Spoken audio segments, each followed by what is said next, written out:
Mucho frío.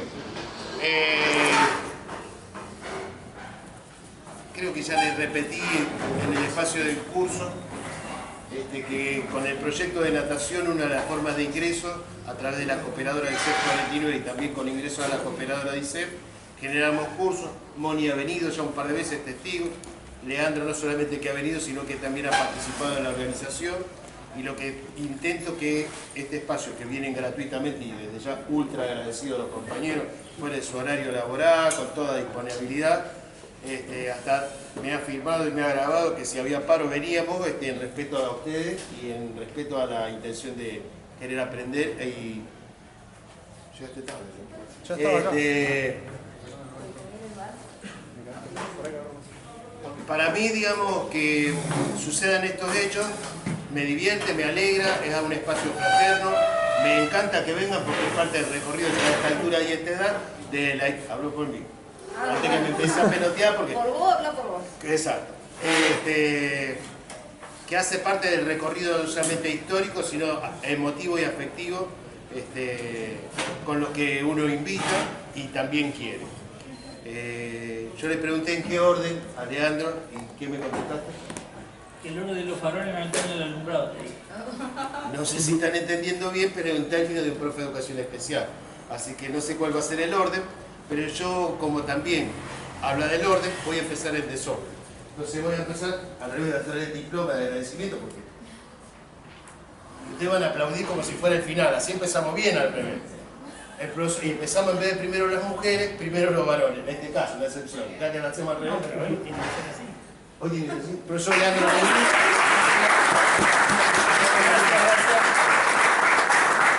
Si yo hablara de algunos de los alumnos que ustedes suelen decir, son un poquito inquietos, acá vamos a hacerlo lo académico, un curso, podríamos decir otros términos, y ustedes recuerdan el nombre. El profesor Lugrin fue uno de los que yo recordé el nombre desde el primer día de clase en cuarto séptima, turno tarde, comisión 2005. ¿Bien? Perfecto. O sea que vieron que me hizo transpirar y hoy, bueno, es parte de lo que nosotros estamos haciendo una entrega de semillas a comienzo de año y después se convirtieron en caléndula, que es lo que hicimos como metáfora de lo que uno hacemos como docente, ¿viste? Un poco semillar y algunas crecen y otras, digamos, sacan flores, como el profesor Lugrin. Qué caro que te va a salir esto. Propietario de estancias. Leandro Lugrin, ya voy, Moni. Aparte de ser un alumno inquieto, seductor, en tu mejor época, era un alumno aplicado, eso que parecía que no estaba, pero estaba. Y se notaba cuando no estaba. Así que cuando ustedes les digo, no viniste, es porque, digamos, generan presencia, no porque uno está intencionalizado en la asistencia, porque ustedes saben que no tomo asistencia, sino en que estemos, porque también es parte de nuestro laburo que los alumnos no desierten, sino que estén. Entonces tenemos que generar cierta atracción o atención. Él la generaba ya para todo el curso, sé que no precisaban de mí. Trabajó en fútbol ciegos, como deportista primero, arquero, después como técnico, como preparador físico, participó en la FADEPAC como técnico nacional de natación, egresó en el 2007 con buenas notas, el cuarto año, 2005, perdón, ya lo había dicho, con buenas notas, no sé cómo lo resolvía, pero con buenas notas. Después estuvo en el Centro de Educación Física con nosotros, en el 49, desempeñándose en varias escuelas especiales que tuvimos, que fue, digamos, lo que ya lo empezó a inclinar por el lado de la educación especial. Y bueno, actualmente también tiene un proyecto de natación, bueno, él va a hablar de eso, ¿no?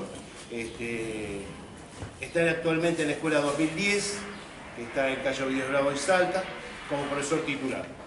Y ya te cierro el regalito aquí. Con un cítrico, me dijiste que quería o no quería. Qué grande, sí. Yo sé que a veces lo ponen un poco a la limonada. Te vamos a poner. Cuarto segunda, Zoe.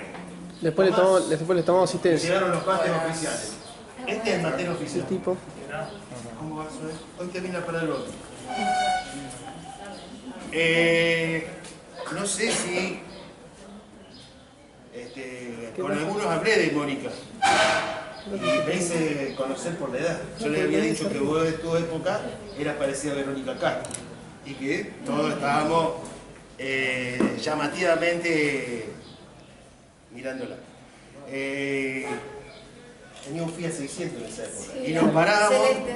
celeste. Y nos parábamos y hacíamos dedos. Cuando veníamos a Baigorgas, ojalá subiéramos al Fiat Celeste. Entre el BMW y el Fiat Celeste sabíamos dónde íbamos a subir. Yo, el segundo año, comencé a colaborar con el tema de deporte adaptado, discapacidad. Empecé por Hilar, empecé después de Fencrol y después era medio panqueque y iba a Jules a colaborar también con Vázquez porque estaban como confrontados. No sé si todavía sigue la misma historia, pero en esa época era como decir, bueno, si va a dar una mano a Newell, no puede dar una mano a Zeta. Bueno, uno hacía esas cosas y ahí fue donde volví a ver a la Moni. Con el Turco Ali. Alto persuador, y ya hoy necesitamos otro encuentro más. Y bueno, fue una alegría verla haciendo deporte, que después no solamente que hiciera deporte, sino que nos representara en el país. Actualmente es psicóloga, así como el compañero es padre, ella es madre, ahí está la hija, Florencia. la Flor, la hija, Florencia, y bueno, no sé, hasta acá llegó mi presentación.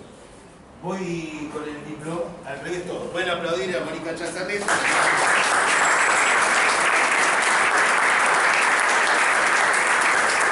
Entonces ahora se llama de vos. Todo, ¿verdad? Y para cerrar, le dejamos un muchas gracias. Medalla dorada, porque lo que te habíamos dicho de 15.000 no da. Me di cuenta, no era el presupuesto. Así que te vamos a dejar una medalla dorada, que es el recuerdo de la organización de torneos que hacíamos nosotros, vasito de plástico, al microondas, se pone plano, se pinta con Aerosol. con aerosol dorado. La única excepcionalidad que decimos muchas gracias acá en braille. Gracias. Mío o no mío. Bueno, ¿Cómo querás? arranco yo. No soy muy larguero para estas cosas. Si bien Claudio siempre me insiste que venga y exponga, no, prefiero hacerlo dentro del campo, que me siento más cómodo que en la pileta o en la escuela. No estoy acostumbrado a estas cosas, pero bueno. No quería dejar pasar el vínculo que tuve desde que me recibí y el apoyo que tuve desde ISEF, o sea, desde LEDI, en lo que van en los años de mi carrera, trabajando en discapacidad. ¿Sí? Con esto, ¿qué quiero decir?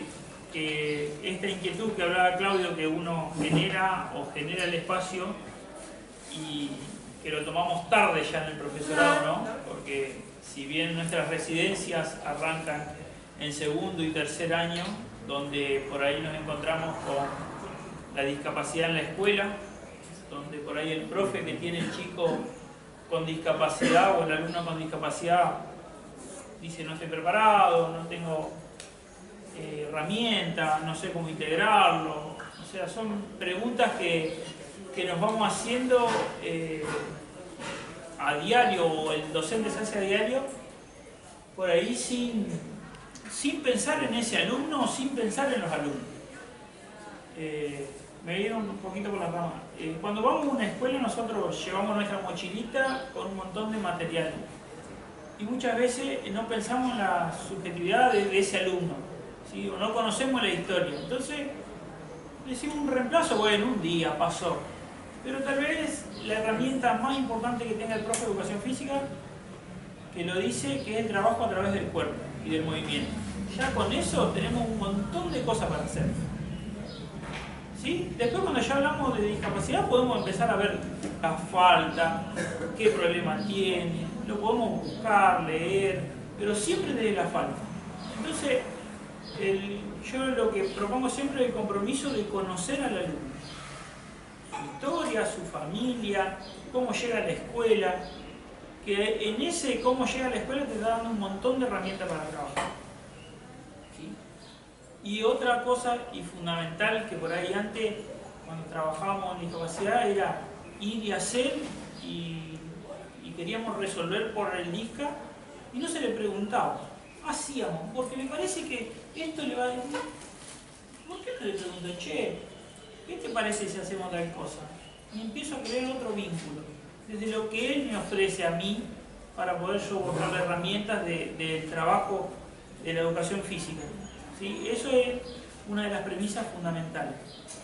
¿Sí? Cuando yo entro en el marco institucional de una escuela, que hay un montón de burocracias y cosas a cumplimentar, proyectos, planificaciones. Yo veía que por ahí presentaba una planificación y cuando estaba a mitad de año, la verdad, de todo lo que había escrito no había podido hacer nada. Y como todo profe, te frustraba. Vos decís, ¿qué carajo hice? Si escribí que iba a hacer tal cosa, por poco lo mandaba a Harvard al pibe, pero me encontraba con que no podía ni agarrar la pelota, entonces, ¿qué estoy haciendo? Entonces dije, voy a empezar al revés. En base a lo que los chicos me vayan planteando o pueda ir haciendo, después voy a escribir los objetivos que pude lograr. Y bueno, esas fueron algunas de las cosas que en la escuela pude ir adquiriendo e ir trabajando. Otra cosa que rescato es, o que trato que rescaten cuando estén en una institución, es que no soy solamente el profe que trae la pelota y el juego, sino la vinculación con el afuera.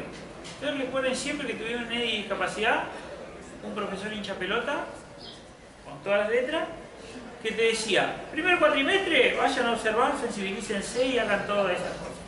Segundo cuatrimestre, pónganse como profe y empiecen a pensar qué harían ustedes. Más allá de ese trabajo que hicieron, recuerden que ustedes están en una escuela y la función del docente es tratar de que el alumno salga de esa escuela y le pique la lamparita de poder hacer alguna actividad. Entonces yo sé que está Echesortu, Avida, ARREC, distintas instituciones que albergan al trabajo en discapacidad. Por ahí hoy, ya con un tiempo trabajado, pienso que estaría bueno que estas instituciones estén dentro de un club, como si fuese un departamento de discapacidad. Ese sería un ideal.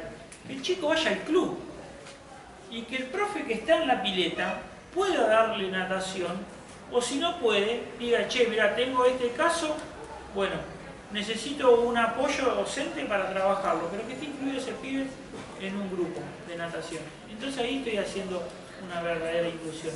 No que vaya, no tengo nada contra las ONG ni nada, pero me parece que son muchas hoy en día y hay muchos chicos que puedan pertenecer a las ONG y cada uno riega su quintita, pero estaría muy bueno que eso esté dentro de un club, ¿no? Después, bueno, seguiremos trabajando en esto de que el chico pueda realizar una actividad fuera de lo escolar. Bien, dentro de lo escolar también la importancia del vínculo con las distintas áreas, ¿sí? No es solamente, yo lo había puesto acá, me ayuda a memoria, de vincularse con matemática, con las materias para matemáticas. Puedo trabajar en distintas áreas porque hoy los aprendizajes múltiples de los chicos son un montón. Y tal vez el inquieto que está ahí no puede contar sentado con el culo en una silla, pero yo lo pongo a hacer en el patio pasadas de 30 a los compañeros y él las puede contar. Y también las puede sumar. Y estoy trabajando desde otro ámbito.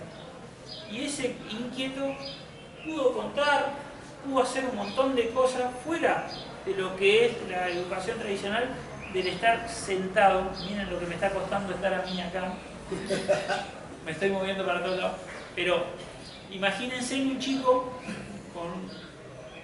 con una hiperactividad que lo tengan sentado con los numeritos o las letras, sabiendo que, bueno, lo puedo hacer desde el patio. Entonces, hablo con la docente, me vinculo, che, ¿qué te parece si Pepito puede venir al patio y le hacemos una sopa de leche y que busque las palabras en el patio, saltando, corriendo? Bueno, hay veces que desde la educación física se le puede dar ese enrosque y sabemos que los chicos nos esperan a nosotros. Eso es lo que tenemos que aprovechar a full.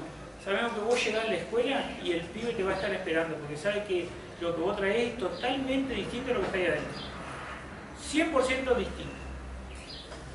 Entonces es fundamental. Plástica, música, geografía, las actividades que vos puedas hacer, que lo trabajes desde otro lado. Bueno, había puesto algo de la Convención de Discapacidad, que si lo buscan, en el año 2006 socialmente hubo para mí una mirada distinta en lo social en la discapacidad.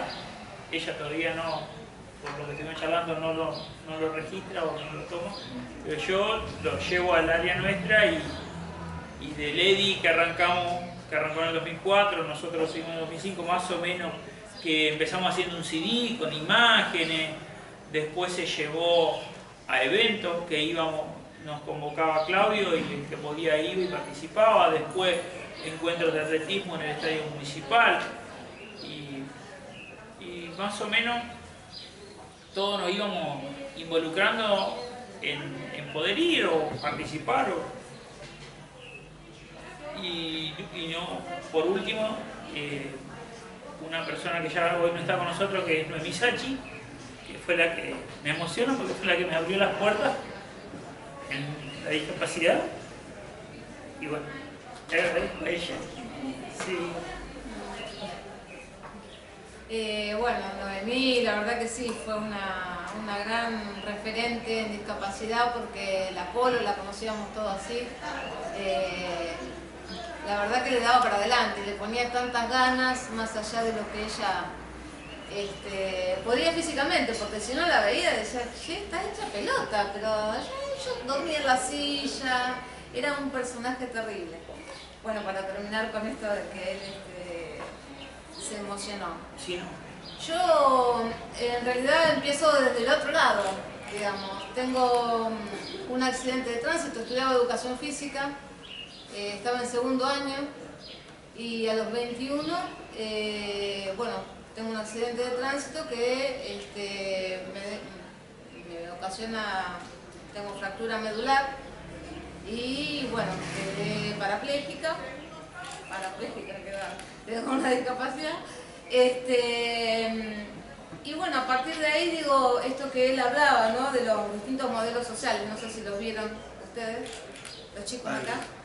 Bueno, que está el modelo de presidencia, donde, digamos, el de la Edad Media, el payaso del rey, después que era un castigo de los dioses, entonces esos papás, porque tenían ese hijo porque eran pecadores. Mirá de dónde empecé, ni empezaba. Y no habías pecado todavía. Y no habías pecado todavía. No, en mi época. Y después llegamos digamos, cuando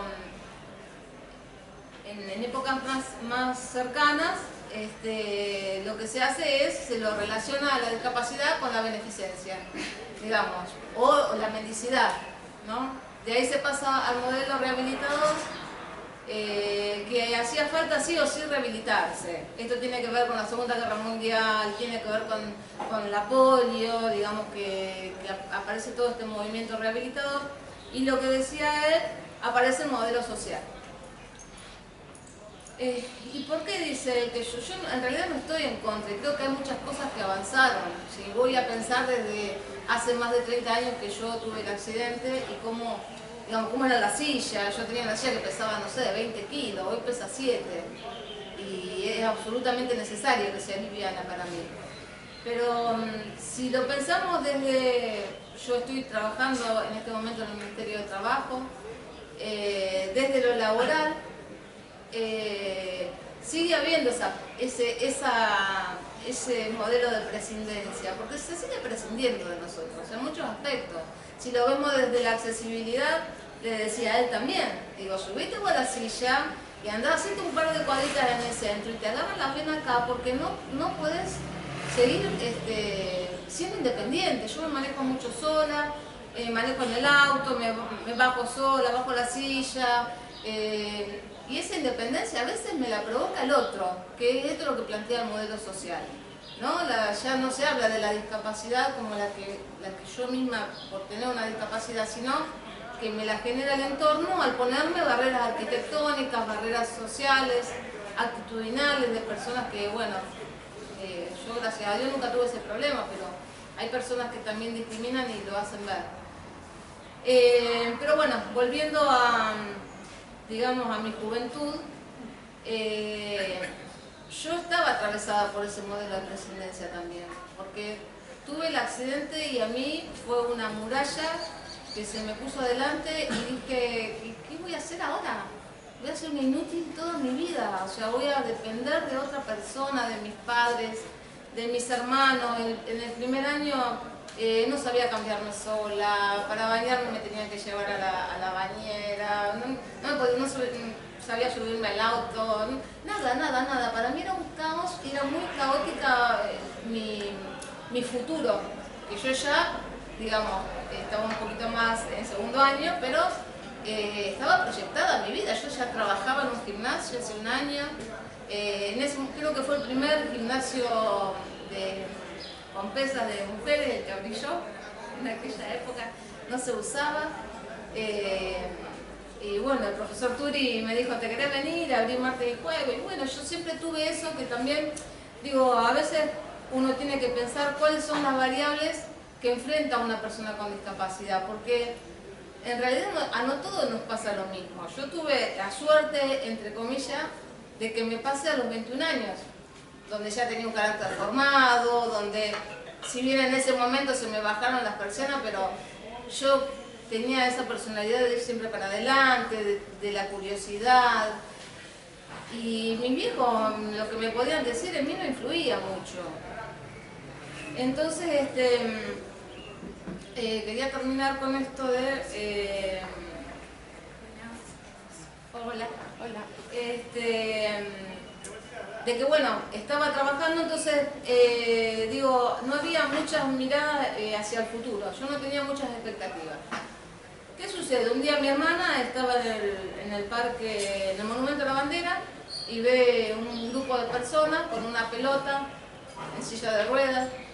Mira, para todos era un mundo distinto, o sea, nunca habíamos vivido la discapacidad. Por eso digo que a veces, si no se pasa por esa experiencia, es muy difícil transmitirla. A mí me conocen y me dicen, no, dice, la primera impresión que tuve de vos, dice, pero después, qué copada. Yo digo, pero no soy copada, digo, hago las cosas para mi beneficio, lo que mejor me parece a mí que las tengo que hacer. Pero la primera impresión que damos es eso. ¿Cómo hace? ¿Qué hace? Le hacemos de todo, como todos, de otra manera, pero lo hacemos. Y bueno, y viene mi hermana y me dice, chica, hay unos pibes que están ahí practicando deporte, ¿por qué no te acercás? Yo hace un año que ya estaba haciendo rehabilitación en ILAT, y bueno, es así como me acerco a New. No sé si vos ya estaba o viniste después, no recuerdo. Ya dije. Pocas cosas me acuerdo. Y por esto digo que tuve suerte porque yo ahí me encontré con pares. O sea, toda esa visión que yo tenía fatalista de mi mundo y de cómo iba a ser, empecé a ver que yo decía, pero ¿cómo? ¿Se casan? ¿Tienen hijos? O sea, manejan, trabajan, estudian, o sea, era todo ello, porque ni siquiera había incorporado yo en mi interioridad lo que me estaba pasando. Así que bueno, ahí empezó otro mundo, otra vida. Lo deportivo a mí me salvó, pero me salvó, les digo, chicos, que yo vivo agradecida al deporte. Y en ese momento él dice, bueno, que hay que ver lo que vos querés. En ese momento el viejo Pino te decía tenés que hacer atletismo, natación, básquet, todos los deportes que había te hacía hacer. Yo me enamoré del básquet, así que comencé a entrenar a los 2 años porque me llevó un tiempo, 1 año y pico de rehabilitación y de operaciones, porque literalmente el médico me dijo por fuera, estás divina, porque no tenía un moretón. Pero por dentro sos una bolsa de papa. O sea, yo estaba fracturada, 12 costillas, o sea, fue terrible, no sé. Paro cardíaco. Entonces también de ahí en más yo decía, bueno, yo estoy regalada, o sea, no me daba miedo nada porque yo decía, total, ya está. O sea, ¿qué más que me... Claro, ¿viste? Y siempre fue algo que me caracterizó ante los desafíos, siempre digo que sí. Digo, total, no, qué sé yo, qué puede pasar.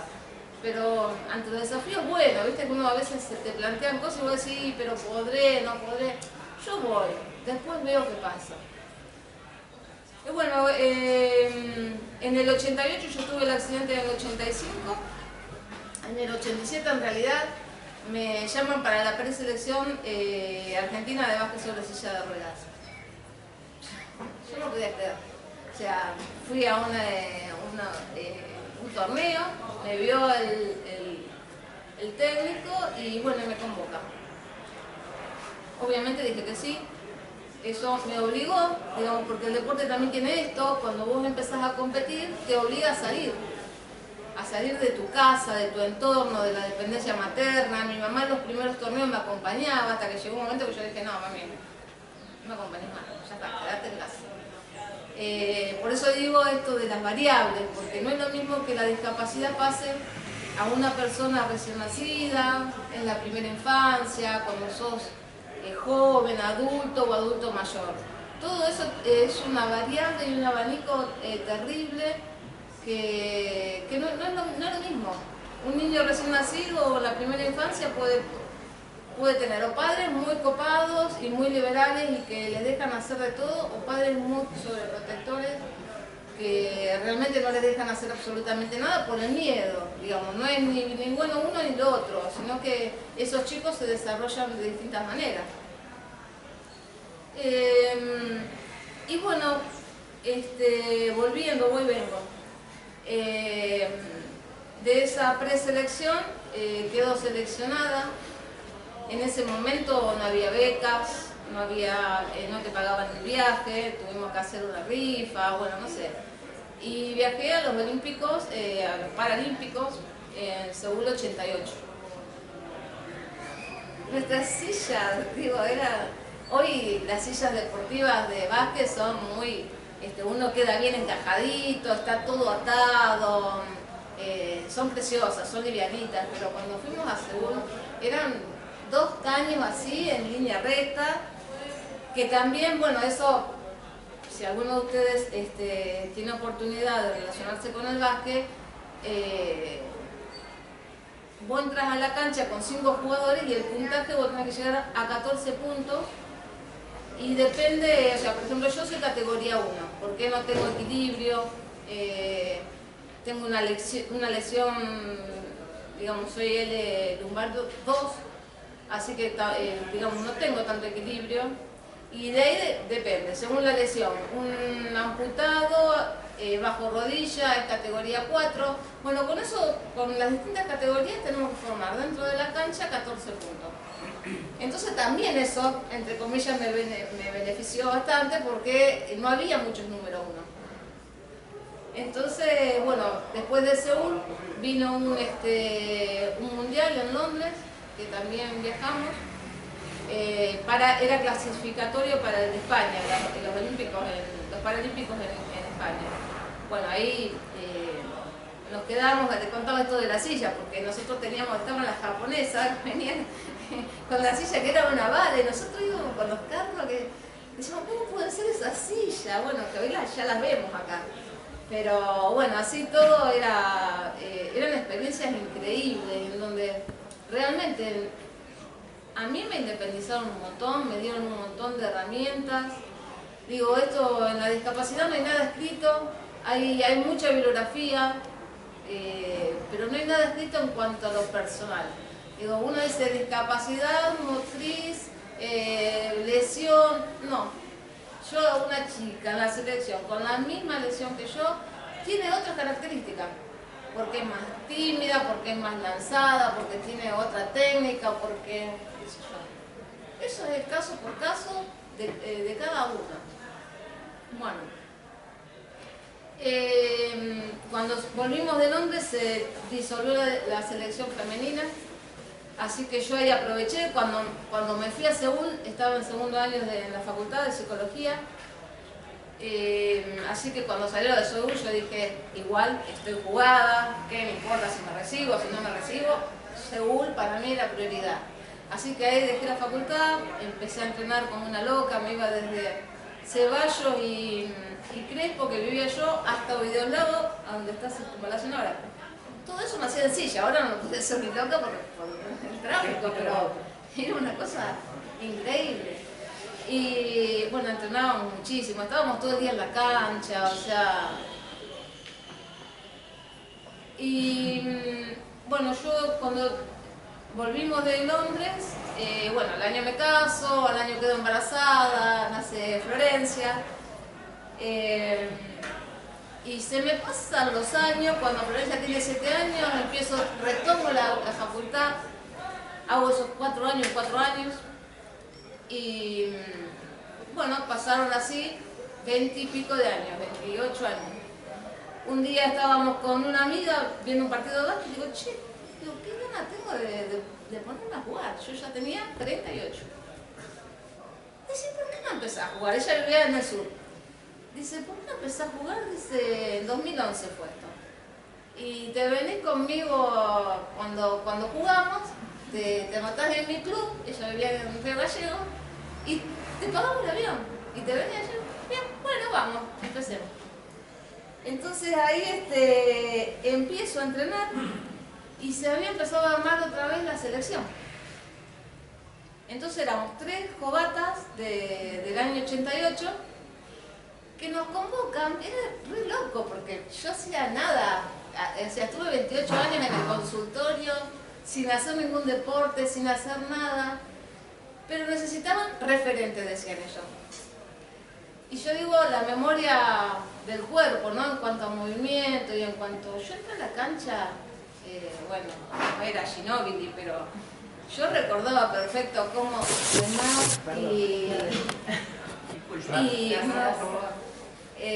cómo era remar y manejar la pelota. O sea, no llegaba al aro, pero tenía mi técnica. Y bueno, empecé a entrenar nuevamente.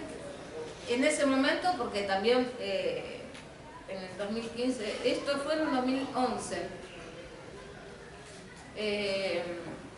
yo, no sé si en ese momento yo estaba en el taxi. Estuve 4 años manejando un taxi, tengo un taxi y bueno, se me fue el chofer, el otro me dice, ¿por qué no te subí vos? Y yo dije, pero ¿cómo? Bueno, 4 años, así que me levantaba a las 6 de la mañana, hasta las 2, 3 de la tarde, me ponía el equipo de entrenamiento y me iba a entrenar. Todas las tardes, 4 horas. Y ahí quedé seleccionada nuevamente para México. O sea, para mí era un sueño. Dije que sí en Buenos Aires porque allá me iba a encontrar con las chicas que hacía un montón de años que no veía. Y quedé en México. Dije, bueno, esto viene de regalo. México 2011 para Panamericano. Seguimos compitiendo en sudamericanos, en Colombia, fuimos a Guadalajara, y después quedé para el otro para Panamericano en Canadá. Ese fue en el 2016. Y sí, yo le veo las caras chicos, pero saben que fue terrible. O sea, ¿cómo entrenaba? Nosotros en el viaje de avión, cuando fue a Canadá, llegamos allá y yo sentía la adrenalina en el cuerpo porque entrenaba todos los días, y entre el viaje en avión, entre la concentración y no sé qué, no tenía descarga física. Y era una cosa, la verdad que increíble. Yo ya ahí tenía 50 y... bueno, no sé, 55 años. Ya cuando volvimos en 2016 me caí, me quebré el fémur y ya dije, bueno, tengo que plantar que vamos a seguir Pero no sé qué me hubiera pasado, porque en Canadá clasificamos para el Olímpico en Brasil Y bueno, yo digo, bueno, empecé con un olímpico, termino con un olímpico, y bueno, no pudo ser. Pero bueno, moraleja de todo esto es que el deporte cambia vidas. O sea, y uno no sabe, yo lo amé siempre al deporte, para mí era algo natural, pero también vi muchas personas en donde a partir de lo deportivo, porque lo que tiene esto es que uno al encontrarse con personas que comparten las mismas, no sé si llamarlo dificultades, qué sé yo, uno va con algunas expectativas, las cumplís o no las cumplís, pero el compartir, el hecho de estar en el club, en un gimnasio, la hora de lo que decía él, a veces en discapacidad, yo he visto muchos chicos que lo hacían dar vuelta a la cancha mientras los otros jugaban y tenían que correr nada más que dar vuelta a la cancha. Eso no es ser un profesor, ponerlo ahí, dirigir el partido, aprenderte las reglas, no sé, hay cosas que digamos nosotros somos formadores. Digamos, y me incluyo porque hasta el día de hoy todavía me sigo juntando con los profes, con Judith, con todo. Ahora este sábado nos encontramos. Está enferma. Estaba con todo, iba a venir a coordinar la mesa. Ah, mira. Digo, menos mal que cuento con vos. Mira. A mí me gustaría, te interrumpo así te doy cuerda para algo más, si te parece. Fernando Carlomagno, padre, que viene mañana, seguro que se van a dar cuenta quién es porque no deja hablar a nadie, habla de él, como yo. Él habla de 3 olas en el deporte paralímpico. En el comienzo, como decía recién Moni, cuando fue en este espacio, ¿se escucha el fondo? Cuando era la época del polio y en Europa era el tema de las guerras. En ese espacio participó hasta Noemí Sachi, panamericano, o en las Olimpiadas, pero como decía recién de Pino, en el Club Newell's Old Boys, que es uno de los clubes que más medallas paralímpicas tiene en Argentina. Lo saben que no soy de Newell's, pero bueno, hay que también decir las verdades. Y esa primera presentación de Argentina en la competencia internacional eran deportistas que tenían condiciones y podían hacer de todo. Entonces hacían básquet, hacían natación, hacían atletismo y eran todistas deportistas. Después se fue poniendo más complicado, ¿sí? Y ya hacían solamente un deporte. Y hoy por hoy, como van a ver la mesa de mañana, por ejemplo, esta franja también la agarró la última ola Amoni, que son deportistas de altísimo rendimiento y ya van para una sola o 2 pruebas, más de eso no. Las otras son complementarias, son fuertes en una. Son fuertes en una, las otras son complementarias. Entonces, ¿cómo ha crecido también el nivel de deporte de alto rendimiento? A mí me gustaría por ahí, Moni, si nos podés contar para tener información y poder hacer un desarrollo. Nosotros decimos que tiene mucha relación el presupuesto que vos pongas a salud y educación, y en eso se ven los podios de medallas. Que nos cuentes algo de lo que a vos te impacta o que te impactó vos también, Gato, porque estuviste en competencias internacionales, con respecto a otros países, o qué tenemos que aprender, qué sería piola que nosotros que nos estamos por recibir del profe tengamos en cuenta o qué tengamos que preocuparnos en relación de bueno, en realidad nosotros, Argentina tiene diferencias enormes a nivel mundial, no en cuanto a, digamos, nosotros tenemos en básquet a, ¿cómo se llama? Gustavito Fernández. No, Gustavito de tenis.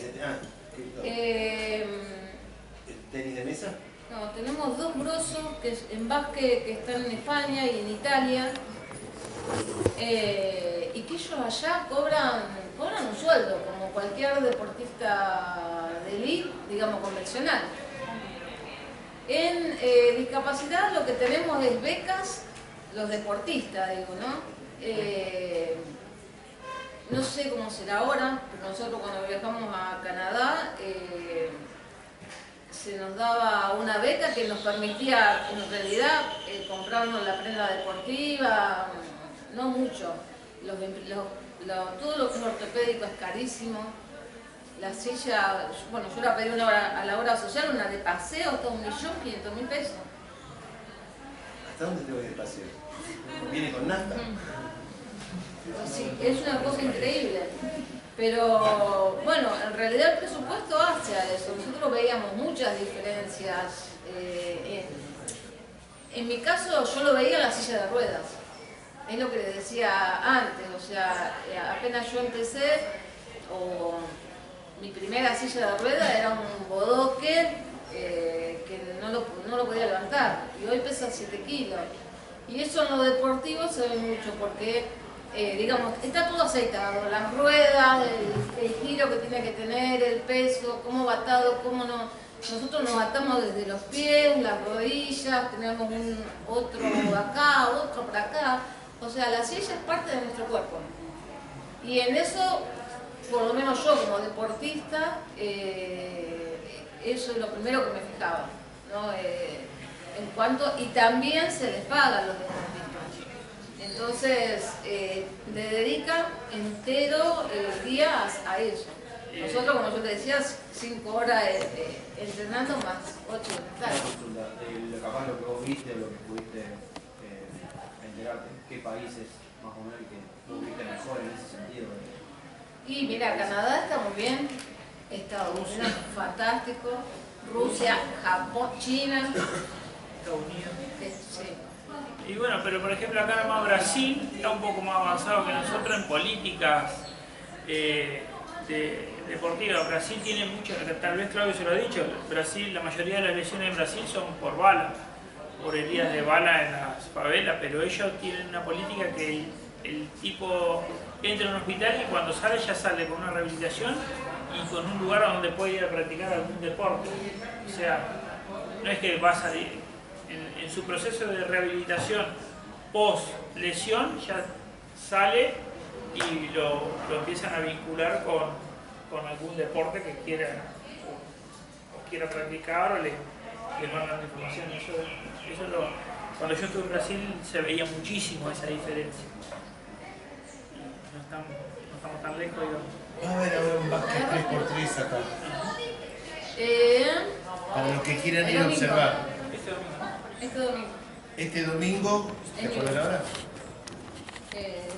4:30 será, me parece que era 4:30, me mandó Claudia. Bueno, ahora confirmamos la hora para quien quiera ir a observar. Los que tienen posibilidad el día domingo, va a haber una nueva modalidad que es básquet 3x3 que empezó, ¿cuánto hace? Acá. Y un par de meses, no, que están compitiendo, Ah, creo que esta es la tercera.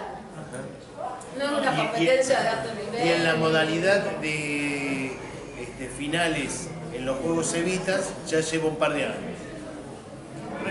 Retomando una cuestión que ella plantea de que cuando volvió después de un tiempo con su memoria motriz, ella lo menciona, a jugar, nosotros desde la educación física somos el eje fundamental en esto. Si yo creo, acá debe haber gente que es de pueblo seguro. Levanten la mano, por favor. Yo vengo de un pueblo. Y el que viene de un pueblo ha realizado más de un deporte seguro. Me juego que ha pasado por 5 deportes. 5 o 6. Sos bueno en todo y no servís para nada. Ninguno, ¿no? Pero bueno, pero es lo que tiene. Yo vengo así, yo jugué softball, rugby, handball, qué sé yo, pelota paleta, decía de todo. Y porque terminamos de jugar al fútbol, pasábamos al softball. Y la memoria motriz te va quedando. En cambio, un chico en la ciudad, eso lo hablamos el otro día con un profe. Si me pasa con mis hijas hoy, si vos no te tomás el tiempito de llevarla a la horita a natación, la horita de básquet, no, su motricidad es totalmente distinta. Y ella lo mencionaba, su historia motriz había pasado por un gimnasio, luego llegó al básquet, dejó tanto tiempo y después se sentía como si nada fuera. Bueno, en todo ese abordaje hasta llegar ahí, somos el papel fundamental del profe de educación física es notable cómo se da en todas las escuelas de los chicos que pueden vivenciar después. Por eso siempre les dije, vincúlense y conozcan a dónde derivar, que pueda realizar varios deportes y en las edades tempranas que puedan hacer todo, desde gimnasia, desde trepar un árbol, bajar, caerse, rolar, y después pasar por todos los deportes es fundamental en esta historia motriz que podemos hablar. No es que vamos a llegar a la escuela y nos vamos a encontrar con un chico que pueda hacer cualquier cosa. Te escucho, Gato, y se me hace que es piola de lo que está hablando el profe, poder armar circuitos con diferentes variables y dar fortaleza a lo que dice el compañero con respecto a enriquecer con diferentes propuestas a nuestros alumnos. No mirar en lo que no, sino en lo cuanto sí, porque el no ya está, ya lo sabemos a eso. Lo que tenemos que alentar no solamente en la acción, sino también en crear una autoestima positiva. Vos podés, dale, vamos a laburar. Pero esto tanto en discapacidad como en no discapacidad, esto es una premisa para todo el mundo. ¿Sí? Yo siempre digo que, volviendo a lo que es la discapacidad, cuando por ahí vamos a dar una devolución a un padre, vos estás trabajando con un chico que te voló la peluca, los 45 minutos que está en una pileta te la voló. Vos, si podías buscar monedita al fondo, tenerlo hablando con Aquaman allá abajo, lo querés hacer. Pero vos, cuando le vas a dar la devolución a ese padre, respirá 3 veces y fortalecé. Porque el padre viene escuchando negativas desde las 8 de la mañana de ese chico hasta las 7 de la tarde que lo llevó al proyecto de natación. Entonces siempre le digo a los profes, respiren hondo antes de dar una devolución y rescaten que se metió abajo del agua, aunque vos lo hayas metido. No, esto es exagerándolo, ¿no? Pero ese padre está podrido de escuchar, con perdón de la palabra, podrido de escuchar que se portó mal en la escuela, no quedó dentro del salón, partió, meó en el rincón aquel, en cambio, y ese padre viene así, y vos le das una devolución de lo poco y bueno que pudo hacer, y es un alivio, porque ese padre ya sabe todo lo malo de ese día. Y le cambiaste el día y la mirada de ese pibe. Capaz que se iba a comer arroz y le hizo una milanesa. Y sí, porque es verdad, vos ya sabés, es como cualquiera de nosotros, vos estás rindiendo paralela. No lo hiciste en tu puta vida, estás paralela y moretón acá, moretón. Y viene y te dice, no, pero tenés que levantar un poquito más la escuadra porque no te salió perfecto. Vos te querés bajar ahí y lo querés matar. Vamos a lo que es. Entonces, en cambio viene y dice, che, el esfuerzo que hicieron, me gustó, entrenaron, le pusieron lo mejor, hay que ir para acá, sabemos que vamos a ser un deportista de élite, bueno, ya te vas por lo menos a tu casa un poquito más aliviado y mañana te va a ganar venir de nuevo. Pero en todo ámbito que trabajemos, creo que dar un poquito de vuelta de rosca en la devolución es fundamental. Y sabemos que una libreta califica y no estamos... Yo creo que no hay una persona que esté idónea en calificar a otro. Para mí la calificación es algo que es ministerial. Y sí premiamos la evolución del alumno en cuestiones y vayámonos tranquilo a casa diciendo, mira, Pepito no podía ni arrastrarse, mira ahora, recta y se para.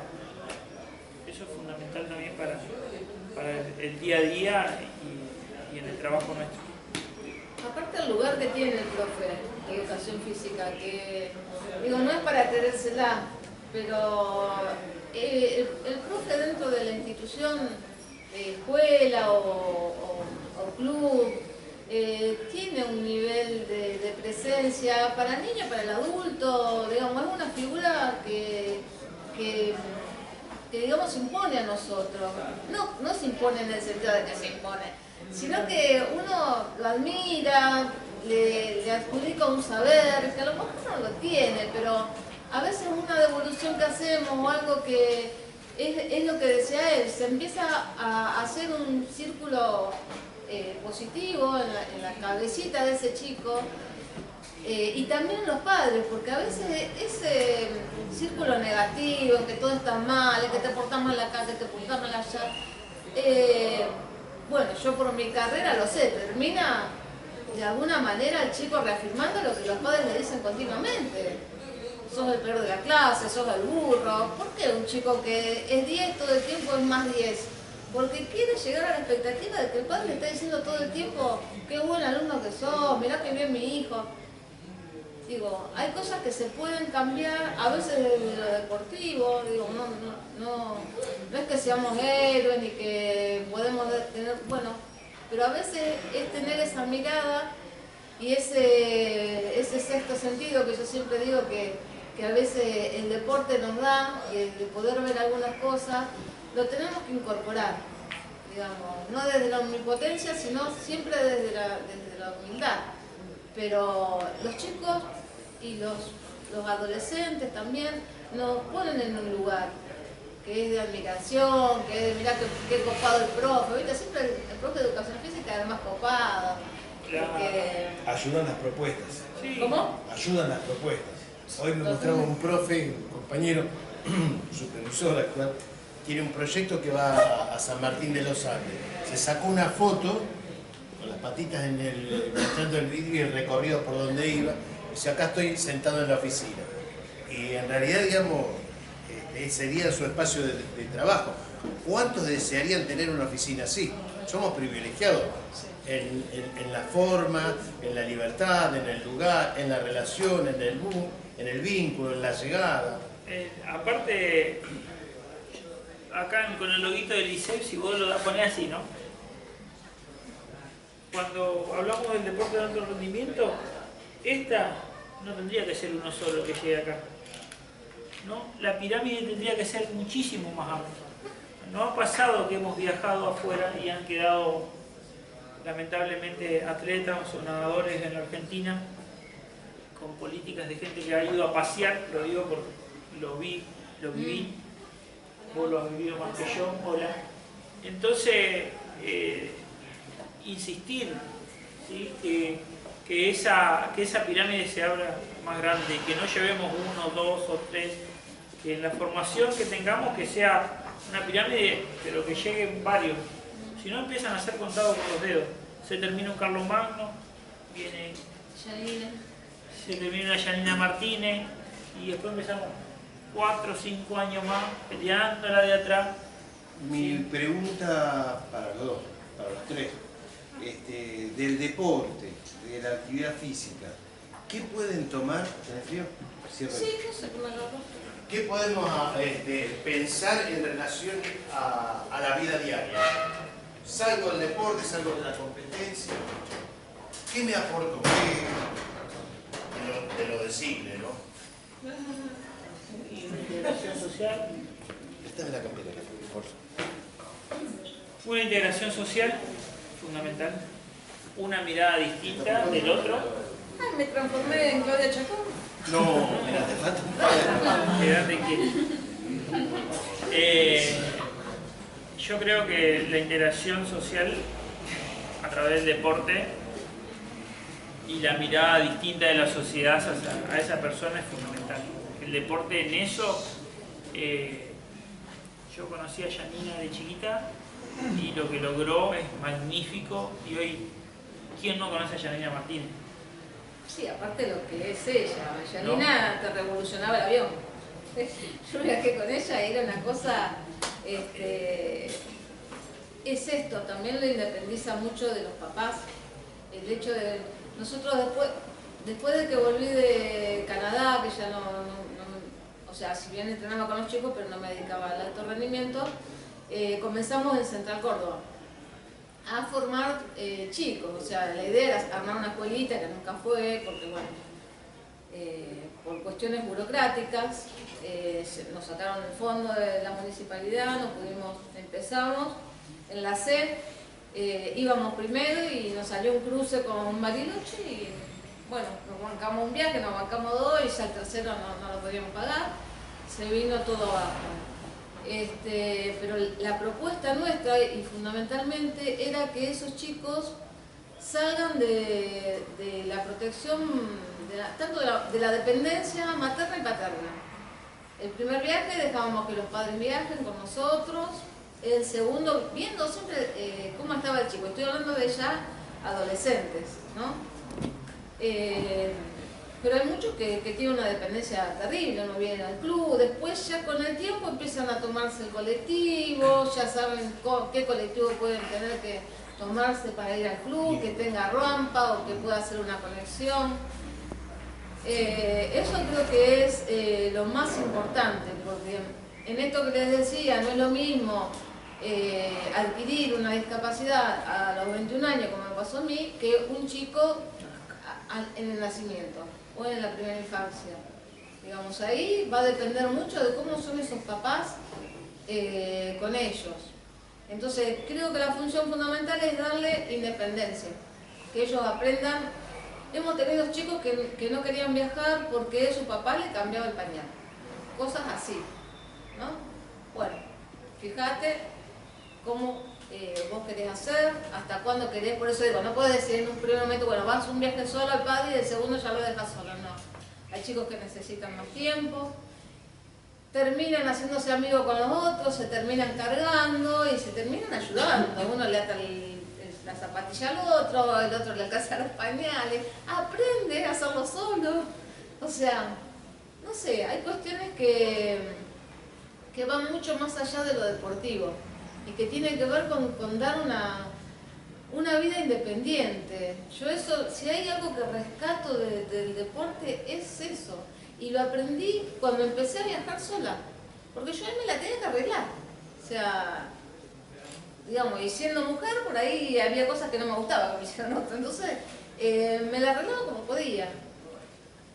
Llegado al caso extremo, alguien pedía, pero para mí lo fundamental es eso. Autonomía e independencia. Sí. Lo que, como dice también Leandro, pensamos en cualquier alumno, pero pensándolo en un déficit, por ahí se hace más complicado y no pertenece a la convencionalidad de cómo aprendo con otro, porque ya aprendo. Esto yo me parece muy interesante cuando lo veo en los equipos de bocha o los chicos que, digamos, tienen más compromiso motriz, cómo empiezan a tener autonomía a partir de copiar al otro. Y no es que no lo sabían, a lo mejor se lo decía el kinesiólogo o el médico fisiatra. Sin embargo, el par parecería como que me ejemplifica mucho más que un profesional, porque también estoy saturado de profesionales. Pero esencialmente nosotros ingresamos por un área, por un espacio que está autopista, porque entramos con el deseo, entramos con el juego, entramos con el placer, entramos con las ganas. No es lo mismo hacer 15 veces un ejercicio o tener una rutina que ver cómo, mira, pego minita, ¿está? Porque lo estamos evitando, pero es parte también de lo que sucede en los eventos. O levanto un teléfono, o veo cómo aquel maneja un 206. O te da tips. Claro. O sea, Claro, porque muchas veces yo lo veo a diario. Nosotros los profes de educación física también tenemos algunas contras que por el lado de salud muchos no podemos ir. Pasándolo ya al plano de rehabilitación. Y vos llegás a un natatorio y te encontrás un kinesiólogo dando natación. ¿Sí? ¿Y cómo podemos decirnos?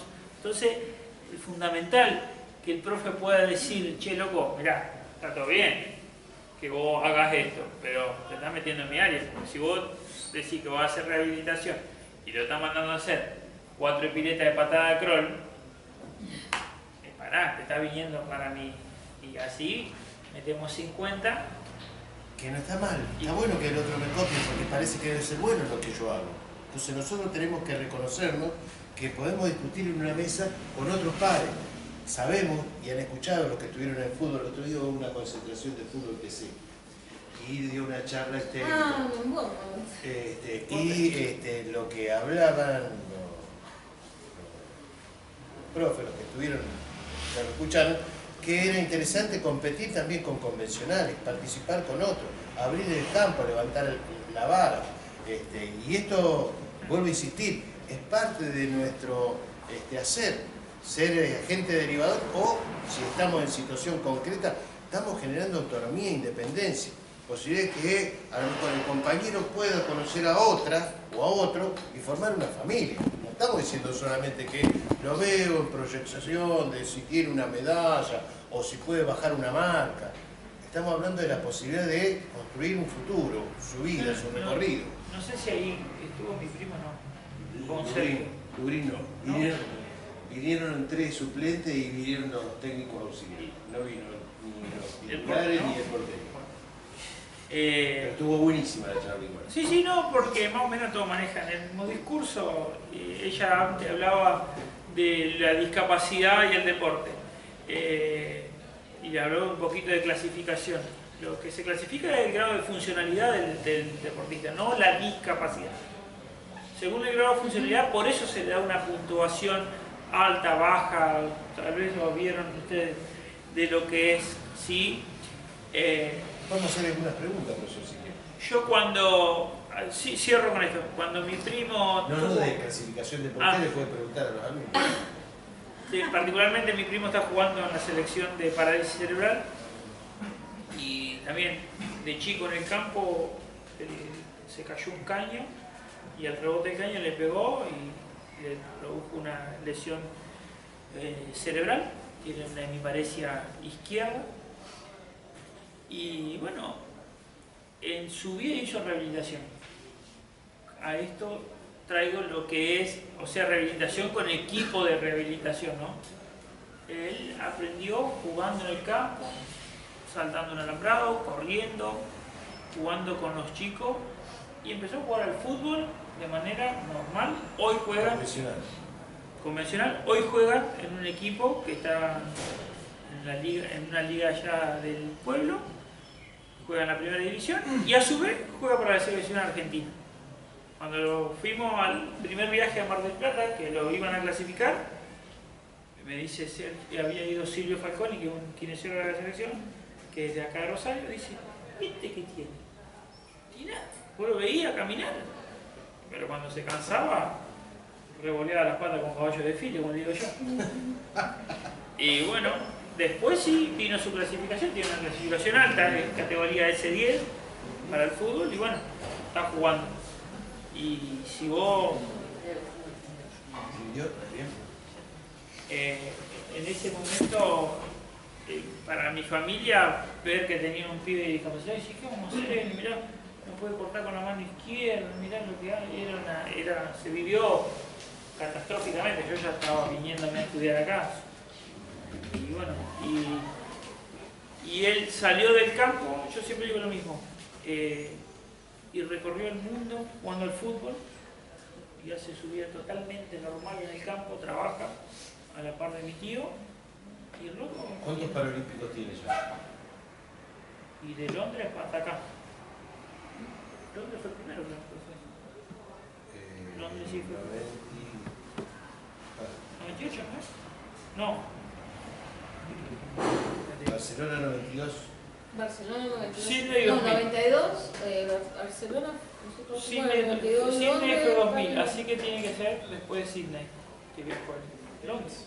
¿Después de Sydney fue Londres? No, en Atenas. Atenas y después Londres. Él arrancó en Londres, 2012. 2012. Ya tiene 3 paralímpicos. Sí. Posiblemente Francia cuarto. Y no, porque se sacó el circuito. Decían la posibilidad de volver a meter, pero no va a tener. Sí, sí. No sé si tienen algo más para contar, me parece que están. Lo que- ¿Alguna pregunta? ¿Alguna duda? ¿Alguna reflexión? ¿Alguna? Como pregunta de curiosidad. Sí, si no es de la universidad, no pregunto. Si alguna vez pensó cómo podría haber sido su vida si no hubiese tenido el accidente. Mira, es difícil de contestar porque en el momento en que yo tengo el accidente, mi proyección era otra. O sea, mi vida yo ya lo tenía, era lo que yo quería, ser profe de educación física, amaba esa profesión, estaba laburando de eso, como él decía, tenía para hacer dulce de leche. Y de repente todo eso es como que se te vuelve un poco en contra, porque vos decís, ¿qué hago ahora? O sea, ya no tenía ni el estudio, ni el trabajo, ni la independencia, porque aparte era súper independiente, andaba en bici todo el tiempo, con el auto todo el tiempo. Pero eso lo tuve que, yo creo que lo tuve que bloquear un tiempo para poder hacer otra cosa. Porque si yo me quedaba en eso, por eso digo que yo empecé esta charla diciendo tuve suerte, ¿no? Por eso lo pregunté también. Entonces digo, si yo me quedaba en esa Mónica, digamos de 20 años, de 19, con toda la polenta, con todo, iba a ser muy difícil superarme.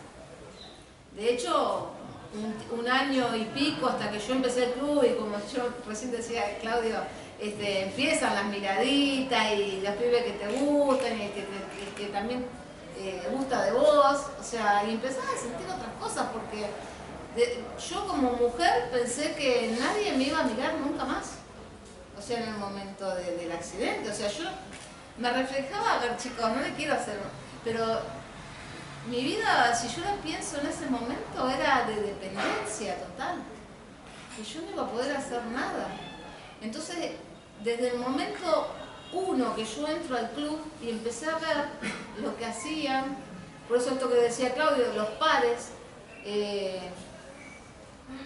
a mí me abrió la cabeza terriblemente. Entonces esa Mónica la dejé porque era necesario hacer el duelo en algún momento y decir, bueno, esto ya no puede ser, o sea, no sigas en esto porque, viste, vos pensás y decís, ay, se me mueve, viste, que te aparece el amputado es el miembro fantasma, pero a mí me parecía que se me movían las piernas y yo decía, estoy sintiendo las piernas de nuevo. Y bueno, eso me llevó un tiempo. Ya después dije, bueno, acá, ya está, o sea, no vas a caminar nunca más, de acá en adelante es otra vida. Y también lo familiar, porque yo veía que mis viejos se resistían más que yo. O sea, ellos me veían mal a mí y era como que se le venía el mundo abajo, entonces, pero me agarró en una edad donde yo ya tenía mi carácter formado, donde yo podía decidir. Entonces yo decidí en un momento que dije, literal, yo lo pensé así, ¿me mato o sigo? O sea, y hoy, no quería... y hoy en día creo que por ahí Claudio es un concepto que trabaja mucho, creo que va a una resiliencia, lo tomarías como... Y después de ese simplemente duelo, ser resiliente, es todo el tiempo, ser resiliente. pero después del duelo, que vos dijiste, bueno, es de esto o se va toda la mierda. Sí. Por eso digo que yo siempre me caracterizo, y ella muchas veces me carga porque dice, vos todo decís que sí. Y bueno, gracias a eso yo digo, ¿no? Porque digo, el no ya está, lo que le decía Claudia. O sea, no arriesgo nada. Yo hace 3 años me convocan para dirigir una dirección de empleabilidad inclusiva en el Ministerio de Trabajo de la provincia de Santa Fe. O sea, yo a veces me toman como referente en discapacidad, ahora en trabajo, pero es porque siempre también esto de la rehabilitación. Nos vivimos capacitando eternamente para cumplir con la expectativa del otro, pero hay un otro que está confiando en mí. O sea, y vos decís, ¿qué está viendo? Algo está viendo en mí que confía. O sea, le debo transmitir yo esa confianza, esa seguridad, no sé. Pero cuando me vine con propuestas y digo, bueno, sí, me agarró en pandemia, estudié como una loca, empleo, porque digo, no era lo mío, yo soy psicóloga, hago consultorio, sí, discapacidad, pero digamos, ya empleo era un wow, y se inauguraba la dirección, no es que estaba, había que armarla de cero, no existía la dirección. Y bueno, y eso es todo el tiempo resiliencia. Todo el tiempo, de salir en tu casa, de que no sabes si va a llover, si vas a poder bajar la silla, si la vas a poder subir, si te vas a encontrar con un pozo. O sea, estás todo el tiempo resolviendo sobre la marcha. Es eso. ¿Alguien más quiere hacer alguna pregunta? Puedo decirlo más fuerte. ¿Alguien más quiere hacer una pregunta? Si se No anima. se durmieron, Mate lo acercaron. Vos me preguntaste mucho. No sé qué mate es. ¿Va a preguntar o no va a preguntar? ¿Tiene dudas? Es el momento. Para mí, digamos, son seres que no los veo muy seguido, casi menos a Mori. por ahí cuando se confunde Leandro, me invita a un asado, lo puedo llegar a ver, pero se confunde Claro, viste, más seguido. más o menos así, corte cada 2 años, 3. O sea que te estoy diciendo así públicamente que te confunda. Mirá, Eh, yo no voy a... y quiero hablar de Últimamente Mónica. confundiste vos, organizaste un asado y en mi casa. Y enterado estaba, así que... La mujer estaba preocupada porque si éramos más de 18 o 19 se iba. Y, claro, Casi lo digo, digo, sí, ¿qué no soy pude. yo lo que va a traer este muchacho?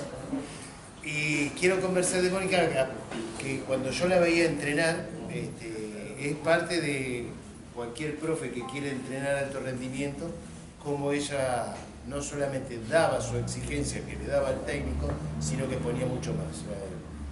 Yo creo que la gente pone una expectativa con vos, porque aparte que tenés un reloj para aguantar lo que caiga, también tenés una actitud para eso. Yo, si no hay más preguntas, les pediría que le pegamos un solo aplauso de agradecimiento y también decirles que, como estoy diciendo, que era un placer ver cómo entrenaba Mónica. Mañana va a ser una mesa meramente deportiva, de alto rendimiento. Mañana viene Pipo Carlomagno, viene Cristian Buchazo, que entrena el equipo de fútbol de amputado y es responsable del departamento central de deporte adaptado. Vienen 3 amputados que estuvieron en el Mundial de Turquía, o 4, y viene Malvina Vivian. O sea que estamos hablando en esencia rosarina y reconocida internacionalmente de deporte adaptado. Les pido que difundan, les pido a Cuarto Séptima que nos concentremos para poder organizar la actividad. Vamos a comenzar con Cristian Buchazo en la tribuna. Después posiblemente, depende de cómo esté el tiempo, porque Malvina va a manejar un power, posiblemente vengamos acá o directamente cerramos en la tribuna. Todo esto si el tiempo ayuda. Si el tiempo no ayuda, obviamente que concentramos en el mejor salón que tenemos del ISEF, que es Quedan 3 minutos. 3 minutos. Bueno, vamos por ese aplauso. Muchas gracias.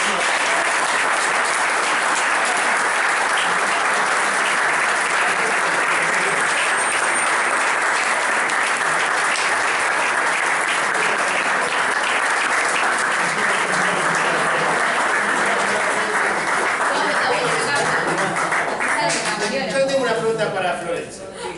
No, pero la cámara es de acá. Sí, sí te escuchaba. Y no puede.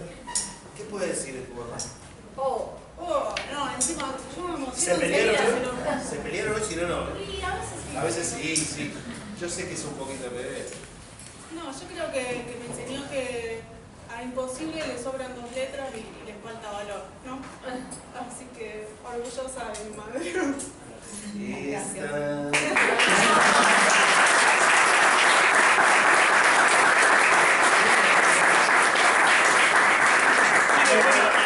Mándenme en el CBU que les mandamos. Muchas Ahí le gracias. mandé el domingo a las 3. Buenísimo. Bueno, Sí, yo estoy en Atlantia Sportmen, Rioja y La Valle, por si algún día quieren ir a observar clases de natación en discapacidad. ¿Qué horario? Lunes, miércoles y viernes de 7 a 8 menos cuarto, ¿De martes la mañana? de la tarde. 19 Iba a decir que está sábado. 19 a 19:45 y los días martes y jueves por la tarde de 15 a 15:45. Quieren pasar a la red a observar si van atrasados con las prácticas, solo tienen que ir nomás porque ya están avisados y tienen ingreso Vale. para observar. Bueno, nos estamos viendo gracias a los compañeros que no son de cuarto 12 que han venido, que supuestamente esta es la clase ampliada. Sé que han venido no por la observación, sino por los contenidos de la información, que después van a tener que redactar, obviamente, para poder decir de qué se trató la charla que escucharon. Y bueno, hasta mañana y muchas gracias. Los que estamos en cuarto 12, les voy a pedir que nos quedemos un cachito más para... Y agradecer al profe de los cuartos 12, profe, que estuvimos filmando y sacando fotografía del momento. ¡Ey, pobrecito!